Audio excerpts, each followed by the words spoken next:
Hey guys, welcome to the show. I'm Nate Whitson. Thanks for listening. This is a place for Christian men who want to be better husbands, better fathers, better followers of Jesus. And maybe you're one of those guys that has areas of your life that you want to change, that you feel stuck in, that you've got this repeating sin or this nagging issue in your life that just never seems to go away. And you're like, man, I want to be better. I want to be a better husband, father, whatever it is. But I don't know what to do. I don't know where to go. I don't know like what else I can try. Like, man, I resonate with that. I've lived that in so many ways. I still battle with that. And so we're here to talk about things that help Christian men get on the path. And we call it get in the fight. Like help us to get into the fight and to battle these things and to figure out like how do we change. And so today's conversation is just that. It's like I want to change. I don't know what to do. Where do I start? Right? I think for a lot of us what we end up doing when we're battling this recurring issue in our life is that part of that battle is that we focus on failure first. And what I mean is like there's a proclivity in human nature to go to the negative. We start off with just like what's not working instead of figuring out what is. And so the thing that I want to kind of challenge you with and start off with today is this. What if the best way for change to occur wasn't to fix what's broken or to fixate even on that idea, but it was to build on what's already working for you? That's kind of the idea that I want to explore here today. And I just want to say this, I think that we are wired for whatever reason to spot problems. We tend to be, as human beings, people who can see the negative first. We fixate on it. We think about it more often. Studies show, psychology backs up this idea that people will remember negative experiences more. Will concentrate on those ideas. We're gravitating to those things. But I want to make the argument today that if you're wanting to get, you know, better, if you're wanting to change, if you're wanting to grow, if you're wanting to get out of the rut, if you're wanting to get unstuck, that change happens best when we focus on progress instead of problems. I'm reading a book right now, rereading actually, a book by Chip and Dan Heath. They're one of my favorite authors, or brothers in this case, that wrote a book called Switch: How to Change When Change is Hard. And I'll put the link to that in the show notes and highly recommend it. Again, I'm rereading it. I read it several years ago, rereading it. Man, it's just like it's just jumping off the page. And so these ideas are coming from really chapter 2 of that book. But what they talk about is this very idea of like change is hard, and if you're battling change in your life, maybe you're trying to change your attitude about something, maybe you're trying to change a behavior, maybe you're trying to change an addiction, you're trying to change, again, a sin pattern that just keeps showing up in your life. I think for many of us, we probably fall somewhere in that spectrum there. There's things that we want to change, but change really is hard. One of the ideas here, maybe the biggest idea, that if you stopped listening right now, I hope you don't, but if you did, it was this: like, find bright spots that are already working and figure out how you can repeat or emulate more of those. And so this idea here, I think, is maybe this illustration might help you here. It's kind of like this. Imagine that you are a kid, you're in school still, and it's report card season. I'm old enough where you actually had a physical report card that you brought back, and it'll show, your parents, all the classes that you were in, and you get a grade for each one, right? Imagine that for you, that report card showed that you had 3 A's, 2 B's, and 1 F, right? You bring this home to your parents. Guess which one of those grades your parents are going to obsess on and think about and talk about first and most. Not the A's, not the B's, but that F. It's like this glaring thing that's just kind of like staring you in the face. And you're just thinking, man, I've got a problem, right? What we tend to do is, like with that illustration, we tend to focus on what's broken, even when there's so much more going on that is good, right? In the report card illustration, I mean, you've got 3 A's and 2 B's, like in all aspects of your education, everything's going pretty well for the most part. But it's not where we're going to spend probably any of that conversation. If you bring that home, you're going to be dealing with the F almost to the exclusion of the A's and the B's. And so I guess like using that as an idea, I just want to say this. Instead of asking what's broken or what's wrong or what's not working, it is a simple flip of the script.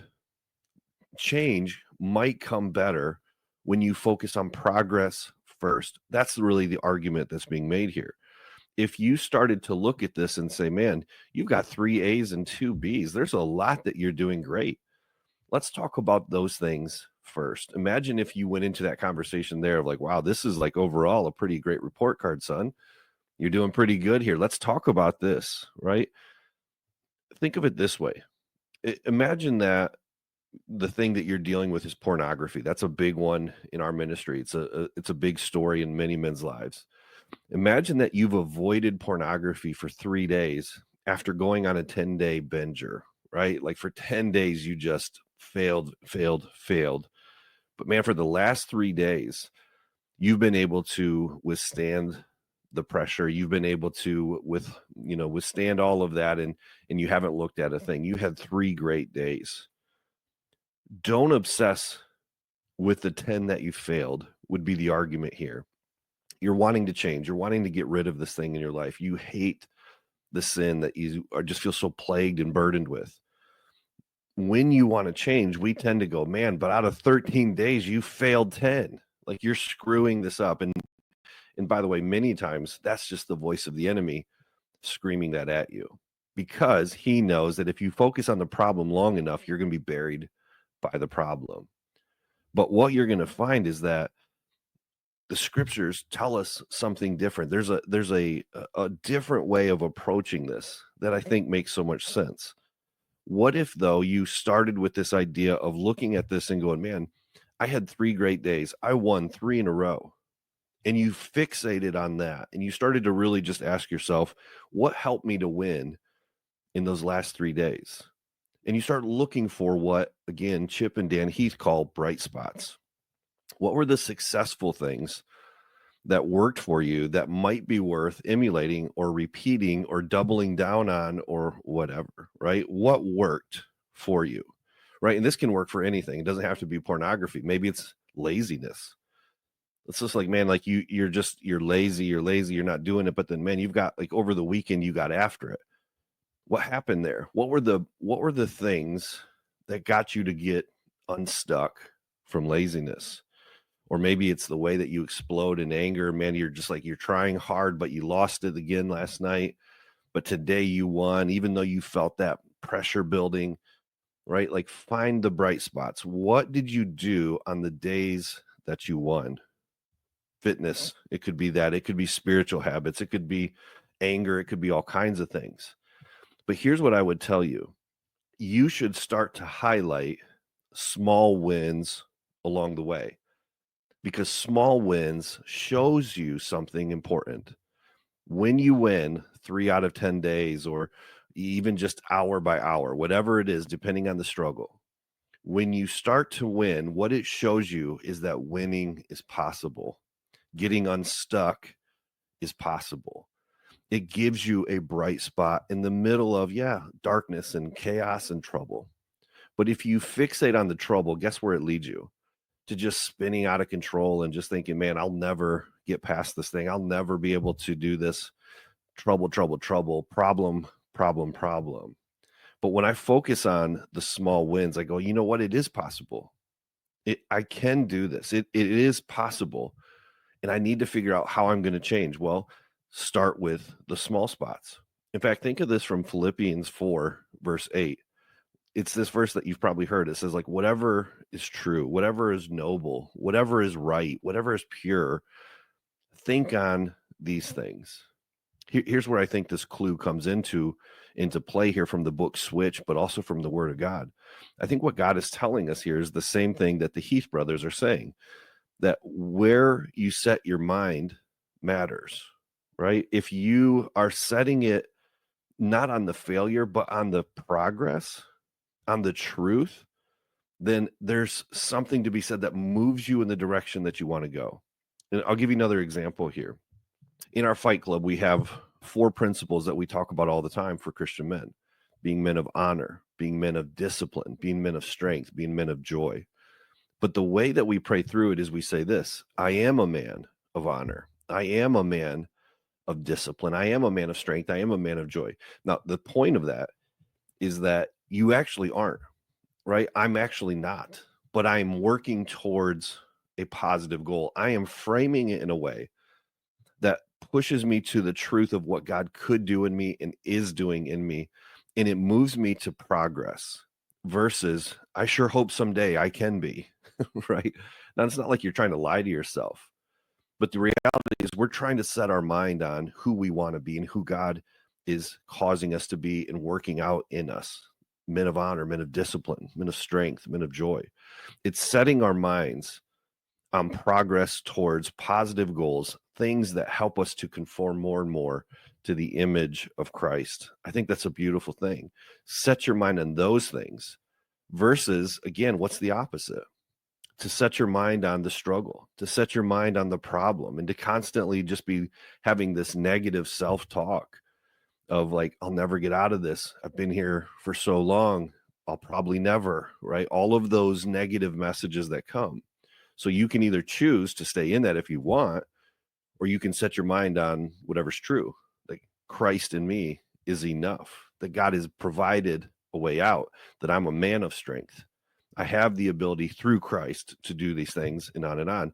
Where you set your mind absolutely matters. Hey guys, I wanted to take a quick break from the show to share with you 3 things that I think could help you to become more of the man that God meant for you to be: a better husband, a better father, and a better follower of Jesus Christ.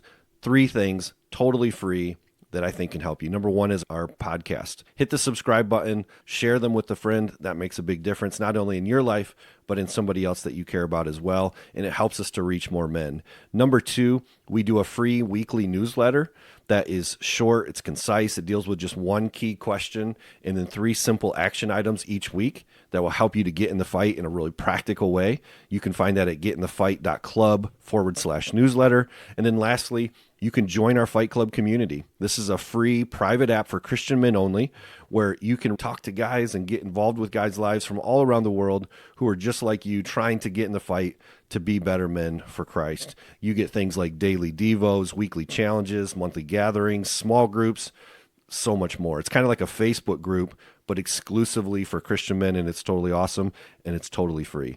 getinthefight.club/join and check it out. Get more today. So subscribe to the YouTube channel, get our newsletter, get involved in our Fight Club. Totally free things to help you to get in the fight and win today. All right, that's it for now.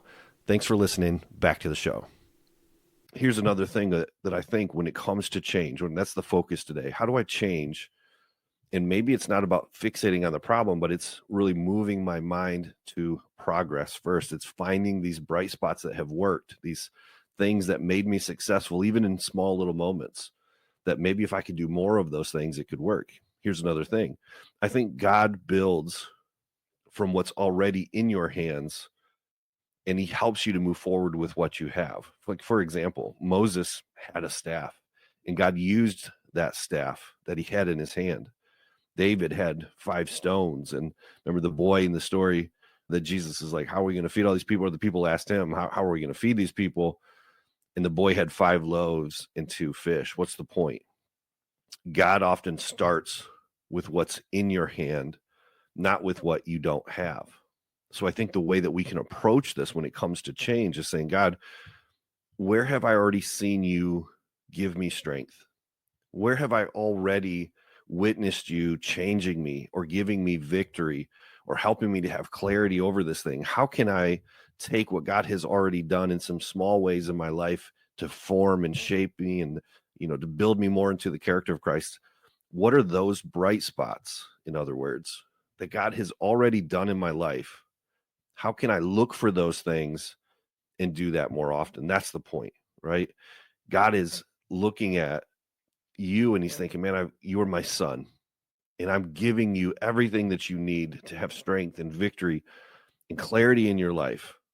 And he along the way is teaching us step by step, small win by small win, that he is with us. And so I think sometimes looking back at your life and at those victories and seeing, all right, God, you've already done this. You've already grown me from here to there.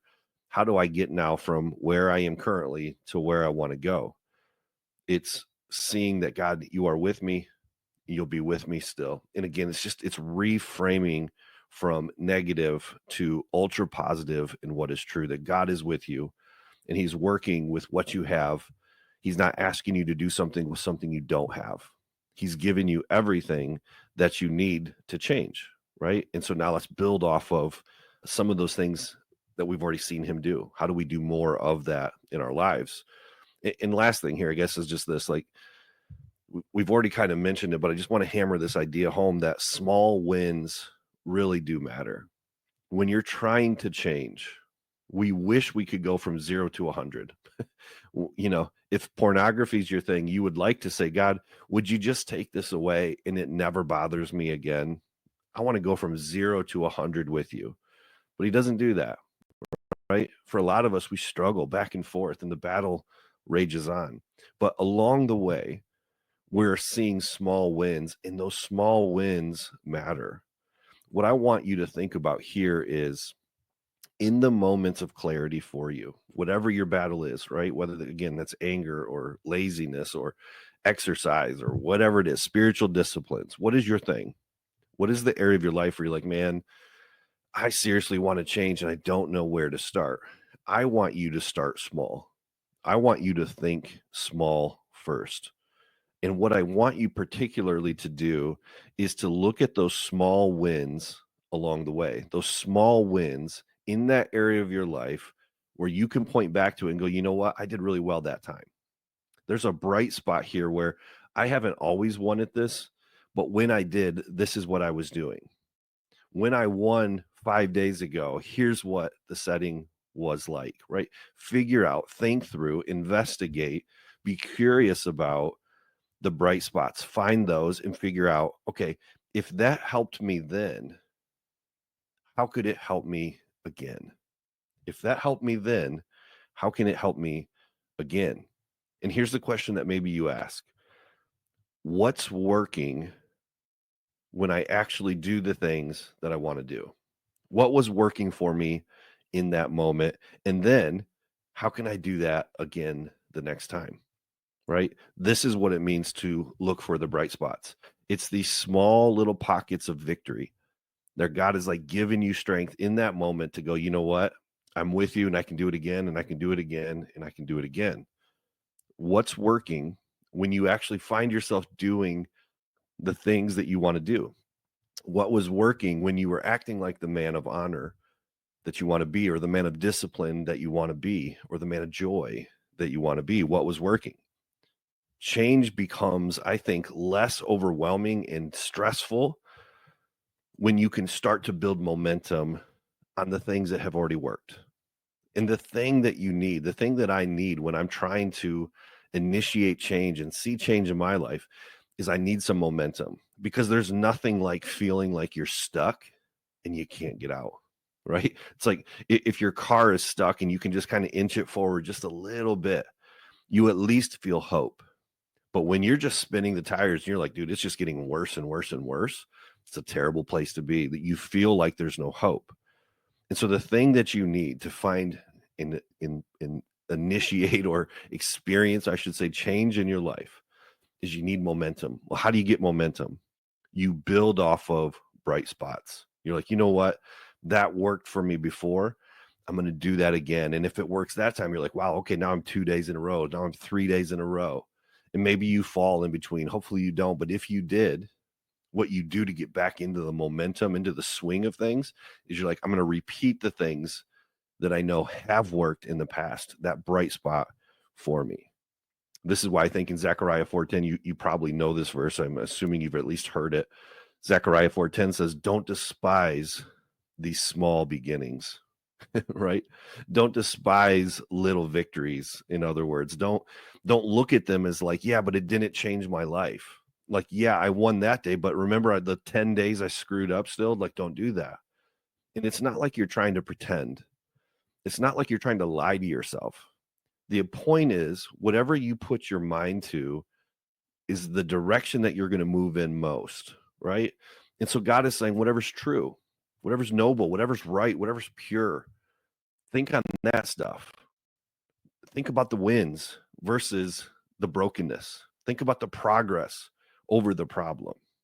Here's the thing, as I kind of wrap this up, just a small conversation with you today, but I think it could be a small conversation that leads to big change, is you want to ask yourself, what's working and how can I do more of it? What's working and how can I do more of that thing? Here's what I would suggest you do. Maybe go for a walk without any headphones. Just walk, just quietly listen to the conversations in your head. Talk to God about it. Pray about it. Write it down. Think about it. Spend time on it. Put it in the back of your head. Ask the Lord, like, reveal those things to me. I want to change. I want to stop blowing up in anger. I want to stop this laziness that's just killing me. I want to stop, the excuses or whatever it might be. What is the change? And then I want you to think back, like, where did I win before? What did that look like? What was the setting? What was I doing or what was I not doing? Who was I with or whatever that might be? But pray through that, think about it, write it down, ask God about it, and then think more about this question. Okay, if that worked, how can I do more of that next time? Because the option for you is you either do that or you fixate on the problem. But what I want you to build is momentum. I want you to build momentum off of those bright spots and figure out, okay, if I could do it then I can do it now. And if I can do it now and I can get just a little bit better today, 1% better today, then that leads me to the next thing and the next victory and the next victory, right? And this is how I think change happens, right? The best way to change isn't to fixate on what's broken. It isn't to just think about like, oh, I got this problem and I've been dealing with it for 20 years. That thought is going to lead you nowhere. That is where the tires spin and you feel stuck forever. But momentum is there when you can build off of the bright spots and figure out, how can I do more of those? That's the simple thought for you today. And man, I think that could be life-changing for you. So I would just tell you, find your bright spots, do more of those, right? Now, listen, if you are somebody who's trying to build momentum and you're just like, man, I need more of these conversations in my life. Obviously, this podcast comes out once a week, and I just encourage you to subscribe.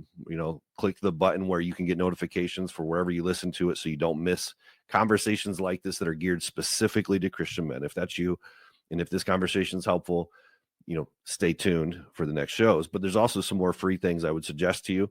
The newsletter comes out twice a week, and it's just like this, just simple little nuggets of ideas and thoughts to keep your mind trained on what is right and noble and true and pure, and helping you and helping me to be the men that God meant for us to be. And so go to getinthefight.club. You can find the newsletter there. There's a section up top where you can join our fight club for free. It's just like men like you and me that are just trying to find those bright spots and be more like Christ every day. And so again, some free things for you. The podcast is free. The newsletter is free. The fight club is free. We're just here to serve and to help you to get in the fight and win. And so again, if you're interested, go to getinthefight.club and email me, by the way. Like I read everyone. I would love to know your bright spot story. Email me at nate@getinthefight.club, nate@getinthefight.club. I'd love to hear your story. What's the story of change for you that you're trying to change and grow in? And what were some of the small bright spots that you've been able to pay attention to and notice that have helped you to build momentum? Maybe not perfectly, of course, but what are some of the bright spots that have helped you? I'd love to hear that. So email those to me. Connect with me on X. It's Nate_Whitson_. Would love to see you there as well. But man, find your bright spots, do more of those, stay in the fight, and we'll see you soon. Hey guys, thanks so much for being here today and listening to the show. Please be sure to head over to the website at getinthefight.club. And before you go, if you haven't already, please subscribe, click the like button, and leave us a positive 5-star review. It makes a huge difference whenever you do. Have a great day. Go get in the fight.